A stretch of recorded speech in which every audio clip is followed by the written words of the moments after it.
Vamos lá. O Marco Civil da Internet já está em vigor. É a lei brasileira para controlar aí a rede mundial. Mas como isso funciona? Qual é a vantagem para o usuário? Sobre esse assunto eu converso aqui no estúdio com o professor de Direito da Univale, professor Tarcísio Meneghetti, que é o nosso convidado de hoje para esclarecer um pouquinho para a gente do que é essa lei. Obrigado pela sua presença, agradeço. Professor Tarcísio. Professor, na realidade, o que é o Marco Civil da Internet e como que ele vai influenciar no cotidiano aí, do usuário da rede? Bom, primeiramente, boa tarde a todos, prazer estar aqui, agradeço a oportunidade. O Marco Civil da Internet, primeiramente, ele vem para tentar dar um pontapé inicial de regulamentação para a internet. Nós temos que pensar o seguinte, o grande problemático da internet é porque ela é um espaço já naturalmente transnacional, porque existe no mundo inteiro. Por mais que nós vamos regulamentar a internet no Brasil, existem efeitos que são produzidos fora e vêm de fora e assim por diante. Qualquer usuário brasileiro pode acessar sites do mundo inteiro e pessoas de fora também no Brasil. Então isso sempre causou uma dificuldade muito grande para os países em geral para como regulamentar isto, justamente por ser um espaço muito mais internacional, transnacional. Quanto ao Marco Civil, pensando já no usuário, ele vem dar 3 princípios mais importantes que sustentam todo o Marco Civil. O primeiro seria a neutralidade da rede, o segundo seria a liberdade de expressão e o terceiro a privacidade. É em torno desses 3 princípios que ele vai girar sempre e todos eles afetam diretamente a vida do usuário. A neutralidade da rede seria que as operadoras, independente do pacote, o usuário teria a mesma velocidade, é isso? Quase isso. Vamos pensar o seguinte, muita gente entendeu isso como, por exemplo, todo mundo vai ter a mesma velocidade, que não vai ter mais 10 megas, 5 megas, não, nada disso. Você pode continuar pagando 10 megas e 5 de 1 são pacotes diferentes. O que não pode acontecer é o seguinte, deve existir isonomia no tráfego de informações. Por exemplo, o provedor não pode, ao vender o pacote de internet para você, fazer de uma forma que, por exemplo, acessar, sei lá, um site de download de músicas vá numa velocidade. Para acessar um outro site vai maior, um outro vai menor. E os provedores costumam fazer isso porque eles têm acordos comerciais com determinados lugares, onde eles reduzem a taxa de velocidade de alguns sites para prejudicar o acesso àqueles e favorecer outros concorrentes, onde vai muito mais rápido. De modo que quando você vai acessando, sem perceber que alguns estão mais rápidos, outros estão mais lentos, você não percebe isso com o dia a dia. E acaba meio que naturalmente indo mais para alguns sites e menos para outros. É uma estratégia de marketing mesmo dos sites. E os provedores costumam fazer muito isso, sem perceber. Acabam modificando o tráfego de informações de um site para outro, já com acordos comerciais, sem que o usuário saiba. Com a neutralidade da rede, agora não. É obrigado, sim. Se você pagou para ter internet de 5 megas, você tem esse direito a esses 5 megas, seja para baixar música, filme, para assistir alguma coisa ao vivo, simplesmente para usar o Skype, não importa. E-mails, todos eles têm que ter a mesma velocidade. Agora, o que mais pode afetar o dia a dia do usuário, professor? Bom, principalmente nesse aspecto já afeta diretamente, porque você pode muito bem agora perceber, avaliar melhor, por que nesse site, nesse serviço vai mais rápido ou mais lento? E aí você pode se defender melhor. Se você perceber que o provedor está te dando um serviço irregular, você tem como buscar os seus direitos. Vai afetar mais forte ainda nos outros 2 princípios, que é o da privacidade e o da liberdade de expressão. Da liberdade de expressão, por exemplo, você agora tem liberdade para postar, comentar, produzir material e jogar na internet. E o Marco Civil vai tirar a responsabilidade dos sites, dos aplicativos onde você produz esse material. Tira a responsabilidade deles. Ao tirar a responsabilidade deles, é claro que vai cair toda para o usuário, só que o usuário vai ter mais, vai perceber, por exemplo, que vai conseguir postar mais materiais sem medo de ser censurado, ser cortado e assim por diante. Mas pode desencadear num processo. Pode, porque vamos pensar o seguinte, antes o que acontecia? Antes, vamos supor que eu vou lá, entro no Facebook, faço uma postagem ofendendo alguém ou algo do gênero, rapidamente as pessoas começavam a reportar aquilo pelo Facebook e eles começavam a tirar aquilo do ar. Por quê? Porque havia jurisprudências, inclusive, que responsabilizavam os sites pelo aquilo que era produzido pelos usuários. Então, Facebook, Twitter, etc. e tal, várias vezes foram condenados por postagens preconceituosas, racistas, injúrias em geral e assim por diante, de usuários. Porque se entendia o seguinte, que assim como o Facebook, por exemplo, o Twitter, eles têm benefício quando alguém produz algo relevante, eles têm que arcar também com os prejuízos de quem produz algo prejudicial. Agora isso acabou. Agora o que acontece? Agora os sites, eles não são responsáveis mais de forma alguma, a não ser que, depois de você produzir algum material, alguém entre com um processo contra você e tenha uma ordem judicial, ou seja, tem que ser a justiça que dá essa ordem, ordenando o site a tirar esse material do ar. Se tem uma ordem judicial e o site não tira esse material do ar, aí sim ele é responsável também. Do contrário, ele tira, ele está livre da responsabilidade. Somente você que for lá e produziu o material considerado repulsivo, agressivo, criminoso, depende da situação, é quem vai arcar com a responsabilidade. Existem muitos casos na justiça aí contra o Google, né? Exatamente. Retirar conteúdos do ar, né, professor? Exatamente. Pensa o seguinte, acontece muito agora em YouTube, sites em diante, antes até do Marco Civil da Internet, que é o seguinte, você ia lá e postava alguma coisa e várias pessoas começavam a negativar, a reportar e assim por diante, certo? E como os sites já eram muitas vezes responsabilizados por produções de materiais de usuários, eles mesmos acabavam tirando do ar muito rápido as postagens, os comentários, vídeos, etc., com medo de serem responsabilizados. Ou seja, a simples notificação de outros usuários acabava forçando os sites a tirarem material do ar. Então, ou seja, de modo indireto, acabava censurando o próprio usuário. Porque você acabava pensando, poxa, se eu vou comentar alguma coisa um pouco mais polêmica, etc. e tal, várias pessoas podem se organizar e reportar aquilo ali e acaba sendo tirado do ar. Agora não, agora se você faz um comentário mais polêmico que esteja dentro da lei, eles vão deixar lá, porque qualquer coisa que vier a ser contra a lei, é você quem vai ser responsável. Professor, na questão de postagem, né? O senhor já falou isso, que a pessoa é responsabilizada. Isso. Mas na questão de fotos ofensivas, recentemente teve um caso muito polêmico aqui em Itajaí, de um delegado que postou a foto apontando, a foto de perfil dele era apontando uma arma. E ele foi criticado por muita gente e muita gente o defendeu. Como é que fica essa questão? A responsabilidade é de quem? É da pessoa que postou? Veja bem, o Marco Civil, ele traz explicitamente um caso apenas, que é a questão de pornografia, de sexo e assim por diante. Imagens relacionadas a esse tipo de material, assim que serem notificadas aos sites, os sites têm a obrigação de retirar. Aí eles passam a ser responsabilizados, inclusive antes da ordem judicial. Eu não preciso de ordem judicial para tirar materiais de pornografia ou materiais similares, certo? Então, o Marco Civil não chega a colocar nada, por exemplo, numa situação como essa, de apontar uma arma, de modo que implicitamente teremos que interpretar que estaria dentro do resto dos casos normais. Precisariam de ordem judicial. Agora, tem que verificar se cada material produzido, ele não está infringindo também o direito penal como um todo, né?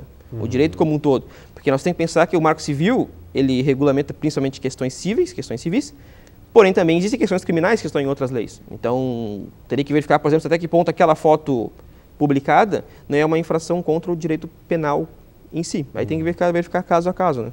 Hoje a internet ela é bastante eficiente também nessa questão de caso de pedofilia, né, professor? A lei já é específica para casos de pedofilia, de pornografia, professor? Ela teve essa preocupação especial justamente com isso.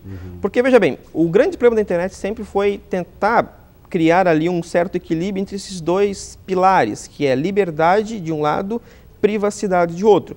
E são coisas muito complexas, que muitas vezes para você garantir a privacidade tem que restringir um pouco a liberdade.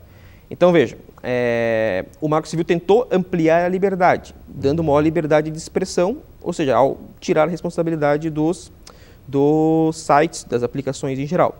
Porém, ele sabe que em questões principalmente de pedofilia, e a internet é muito forte nisso, ele era obrigado a ter uma atenção especial quanto a isso. Então, nesses materiais de pedofilia, e não só pedofilia, mas principalmente pedofilia e pornografia em geral, publicado, basta notificar e tem que ser imediatamente tirado do ar. Até porque é uma questão criminosa, né?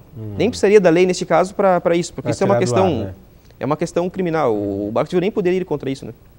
Hoje, também, a internet ela está ajudando muito a combater esse tipo de crime, né, professor? Se descobre mais rapidamente? Certamente. Por outro lado, também ajuda a difundir mais também, né? Difundir mais, né? A internet, assim como fica muito mais fácil conseguir distribuir, verificar as práticas e assim por diante, também é muito mais fácil disseminar. Uma foto, por exemplo, corre o mundo em muito instante. Então, assim como você consegue, por exemplo, identificar pessoas que praticam esse tipo de crimes, basta essa foto aparecer na internet que rapidamente ela se espalha pelo mundo e causa um dano muito grande, né? Existe alguma previsão no Marco Civil da internet na questão de por exemplo, a pessoa ser lesada pela internet? Por exemplo, assim, golpes aplicados na internet? Existe alguma previsão aí no Marco Civil? Existem muitos golpes sendo aplicados pela internet, né? Ou então a questão de vendas pela internet, de contratos que não foram executados, por exemplo, de compras que não foram entregues. Está prevendo alguma coisa também, professor? O Marco Civil ele trata indiretamente disso, mas muito porque esse tipo de questão já é uma relação de direito do consumidor. Então, que não precisaria já tanto... tem o PROCON. Já não precisaria tanto do Marco Civil para isso. Porque se você faz uma compra, um tipo de aquisição de mercadoria, seja indo na loja ou seja comprando pela internet e não recebe, é um direito seu de ser indenizado por isso, independente de existir o Marco Civil ou não. Então, ele não chega a tratar diretamente dessa matéria porque ele deixa claro que isso já tem legislação mais específica, né? Agora, quais são os pontos negativos, professor? Porque muita gente fala que o Marco Civil vai deixar a internet no Brasil engessada. Quais são os pontos negativos dessa nova lei? Tinha alguns pontos mais perigosos para meio forte, mas mais complicados, mas que foram tirados nessas últimas modificações. Lembrando que a lei que foi aprovada do Marco Civil não é necessariamente a primeira, né? Ela foi recebendo várias modificações ao longo dos tempos. Então, por exemplo, na versão anterior, que acabou sendo modificada depois, justamente na última votação, que havia o seguinte, naquela parte da neutralidade da rede, tinha ali um regulamento também específico dizendo que, por decreto, a presidente da República poderia dar privilégios especiais em alguns casos, sem não dar muitos critérios para isso. Então, de modo meio que autocrático, poderia, por exemplo, entender que determinado tipo de serviço pode ter uma velocidade melhor do que as outras. E não tinha, assim, muito critério para isso. Houve uma repressão forte contra isso e foi modificado. Permanece sendo por decreto da Presidência da República, porém, ela só pode fazer isto, a Presidência da República, depois de ouvir o Comitê de Gestão da Internet e a Anatel. Agora, muita gente tinha medo que poderia ser aí uma ditadura da internet no Brasil. Isso, analisando, não Teria que esperar acontece. um pouco mais para verificar. A princípio, olhando pelo Marco Civil, é meio complicado acentuar isso. Existe um medo, um meio ideológico um pouco aí de que seria o início de ditadura, que seria... Citam-se muito porque, por exemplo, tende-se aos países que já têm um certo tipo de marco e controle da internet, são justamente os países que tendem a ser um pouco mais ditatoriais, né? Como, por exemplo, a Coreia do Norte, às vezes citam a China e assim por diante. Enquanto os países, digamos, mais liberais não tiveram ainda essa preocupação. Então, vem um pouco disso, essa preocupação, digamos. Tem alguns países que até o Google é proibido, né, professor? Por exemplo, na China e na Rússia, o Google não tem tanta força como tem aqui, porque eles têm, inclusive, outros sites próprios, locais, que fazem esse tipo de setor. A internet é um pouco mais vigiada, né? Ok, professor, a gente vai fazer um rápido intervalo, daqui a pouco eu volto a conversar com o professor Tarcísio Meneghetti a respeito aí do Marco Civil da internet e da internet ainda, que esse emaranhado ainda tão complicado aí para a lei e para a justiça. É um instante só.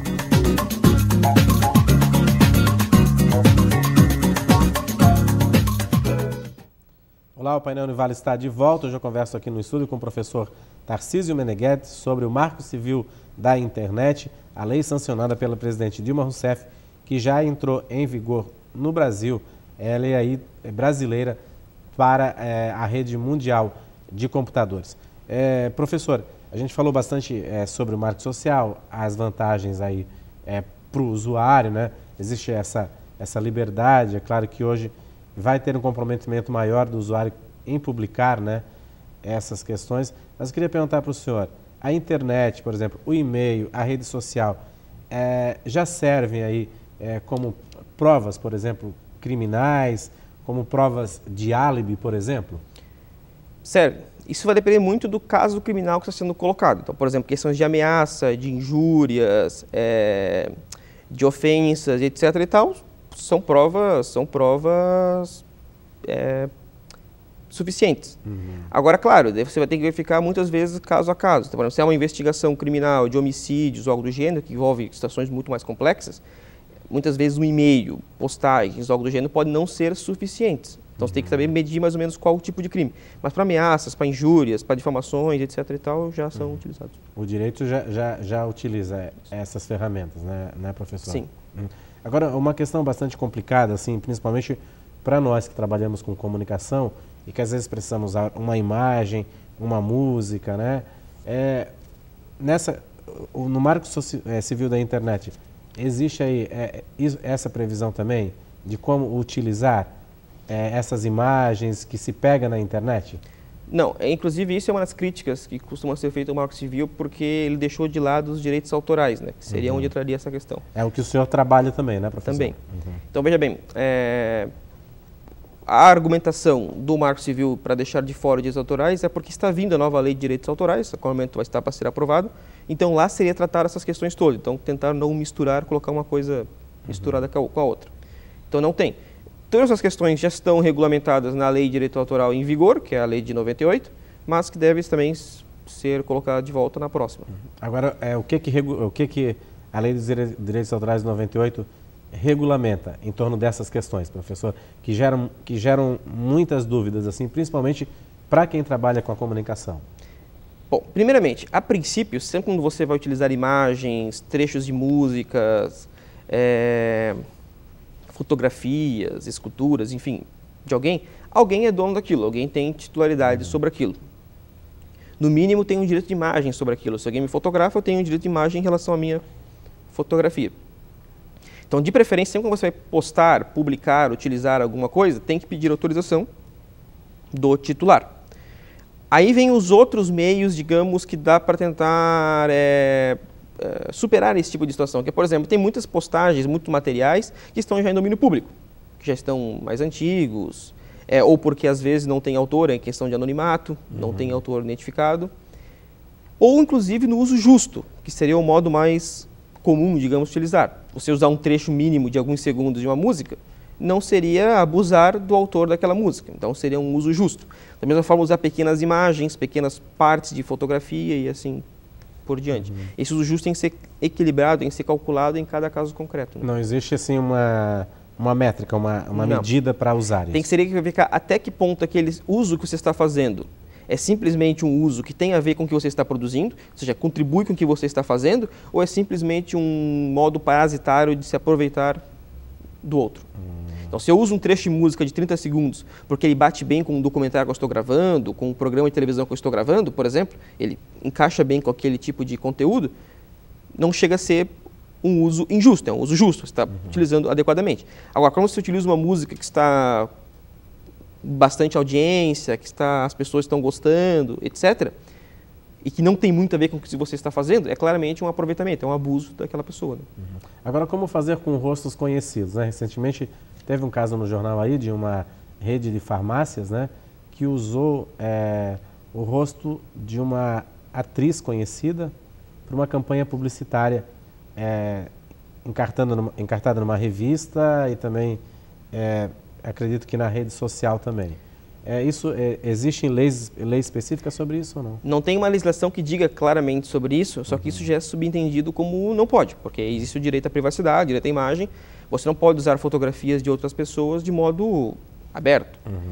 A pessoa teria que autorizar para isso. Assim como, por exemplo, eu não posso utilizar o rosto de uma pessoa conhecida para colocar a minha marca, por exemplo, na minha propaganda. Eu estaria me aproveitando de modo ilícito daquela outra pessoa. Então, por mais que não tenha uma regulamentação específica sobre isso, se entende que pelo direito à privacidade, à imagem, à intimidade, já está basicamente entendido. Agora, existe assim, até a Polícia Federal alerta, foram feitas palestras sobre isso, da pessoa postar, por exemplo, uma foto no Facebook em alta resolução, o que eles também não aconselham, e essa foto ser usada em outro local como publicidade ou usada para outros meios, né? A pessoa ela tem como recorrer também, se ela descobrir que essa foto está sendo usada, que ela postou na rede social? Ou é um território livre? Sim, ali? É que existe aí um certo senso comum de que a internet é um território sem lei, sem regras, e de que o que está postado lá você tem que arcar com as consequências, ponto final. Não, o fato de eu postar uma foto minha na internet não significa que qualquer pessoa pode chegar lá, se aproveitar, utilizá-la para o bem entender. O fato de eu postar algo ali obriga as outras pessoas também a terem a minha autorização para utilizar. É claro que na internet existe uma flexibilidade maior para o uso dessas situações. Né? É diferente você pegar, por exemplo, uma foto que for postada na internet do que pegar uma foto do seu computador pessoal. Você ir até o computador pessoal da pessoa, roubar aquela foto é muito mais grave do que simplesmente tirar do Facebook, do e-mail da pessoa que estiver aberto, etc. E tal. E-mail não, e-mail já seria algo bem mais pessoal, mas enfim, do Facebook, Twitter, enfim. Então seria muito mais delicado, mas não. O fato de eu ter uma imagem minha não significa que qualquer pessoa pode ir lá e sair utilizando. Então não é assim, você pode, tá no YouTube, então eu posso usar. Tá no Facebook, então eu posso usar. É que as pessoas acostumaram a que aquilo que está na internet costuma ser mais flexível. Então acabaram se acostumando com isso, mas não necessariamente. Elas confundem porque é público, então eu posso usar, é isso. Não é assim, então, professor. Inclusive que, por exemplo, isso vale inclusive por direitos autorais. O fato de, por exemplo, eu postar alguma coisa na internet, em um blog ou algo do gênero, não significa que qualquer pessoa possa vir, copiar aquele trecho e sair distribuindo por aí. Porque eu produzi é meu, não importa se for na internet, se for no livro comercializado, se for no jornal. Agora, quais foram os avanços para o direito da Lei Carolina Dickmann? Bom, muito se discute sobre essa lei porque a impressão que dava é que é o seguinte: o tema dela já era um tema que já sabia qual que seria a solução, não precisaria da lei para conseguir colocar aquilo. O avanço dela foi muito mais no sentido de tipificar, inclusive com penas, a questão de uso eletrônico para isso.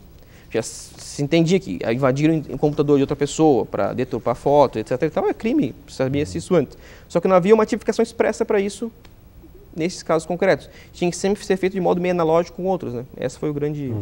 É porque, como o senhor já havia falado, se enquadra nessa questão da pornografia, né? Sim. Que dá para tirar automaticamente sem mandado judicial, é isso, professor? Isso agora com o Marco Civil, né? Com o Marco Civil, se é postagem de pornografias, etc., você basta notificar o site onde aquilo está hospedado e ele tem a obrigação de tirar o mais rápido possível. Diferente dos outros materiais. Nos outros materiais ele só tem agora direito para retirar do ar aquilo que é feito sob ordem judicial. E nessa questão então, professor, só para encerrar assim, qual é a sua análise? Houve avanços, precisa melhorar mais? Houve avanços, precisa melhorar, nós temos que... O próprio Marco Civil, ele se apresenta como um pontapé inicial, né, que ainda tem que ter outras legislações, ter outros discursos e assim por diante. Então, ele teve avanços, inclusive algumas questões que eram mais prejudiciais acabaram sendo tirados, como aquela questão dos data centers, que a presidente Dilma tentou empurrar justamente depois do episódio da espionagem, essa questão da responsabilidade dos sites. Então, tem muitas questões que ainda podem ser discutidas. Mas, comparado com o que era antes, que não tinha nem legislação, onde as pessoas simplesmente não sabiam como lidar com a internet, então, ao deixar as regras mais claras, já é um pontapé interessante. Ok, professor. Obrigado aí pelas suas informações. Estou sempre à disposição. Agradecemos a sua presença aqui no Painel Univale. Muito obrigado. O Painel Univale volta no próximo programa. Até lá.